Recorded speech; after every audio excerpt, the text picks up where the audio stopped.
natin ngayong Sabado, mga Dabarkads, ang mga stars ng My Lady Boss, Marian Rivera and Richard Gutierrez. Hello, guys. Hello. Hello. Talaga, Richard. Pansinin mo sa lalaki ako tumabi, ang ganda ng babae. Oo nga. At least boy, di ba? Kaya ako muna magtatanong ha. Tungkol saan ang My Lady Boss? Nako, ito na nga ang My Lady Boss. Nasa tabi ko ngayon. At boss ko si Marian dito. Ang character ko dito si Zach, parang happy-go-lucky, ayaw magtrabaho.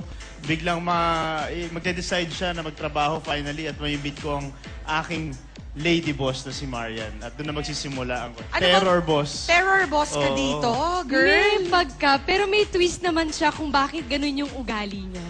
Okay. Yun So, nahirapan ka bang i-acting ito? Ang hirap kasi first time kong maging boss, tapos terror pa. Tapos, basta, hindi siya bubbly dito. Medyo matigas yung personality ko dito. Pero, nabali siya sa huli.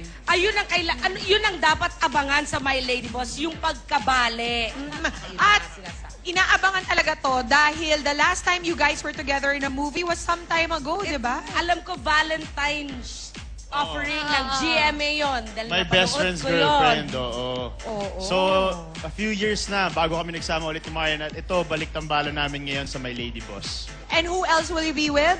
Sinong pang kasama? Kasama namin dito si Tom Rodriguez, si Rocco Nasino, Sandy Andulong, Dion Ignacio, Jackie Lu Blanco, Maricel Lacsa Pangilinan, Pinky Amador, and Mr. Ronaldo Valdez. At marami pa pong iba. Wow, whole star cast and the premiere night Yes. will be... Ayan, sa June 30, Sunday, sa Mega Mall Cinema 10, 7 p.m. At sinasabi ko po sa inyo, tuloy na po talaga ang July 3. July 3. Oo, nausod. Pero ngayon, sigurado na at tuloy na siya. Sana po suportahan niyo po kami at manood po kayo. Siyempre, ang direktor namin dito, Jade Castro. Alright. Yes. Abangan niyo po mga kapuso, mga Dabarkads. My Lady Boss, July 3 na po. Thank you. Of course, My Lady Boss, July 3 from GMA Films and Regal Films. Mga Dabarkads, Marian Rivera and Richard Gutierrez. Thank you. Thank you very much, Thank you. My Lady Boss, July 3. Magbabalik pa po ang Eat Bulaga!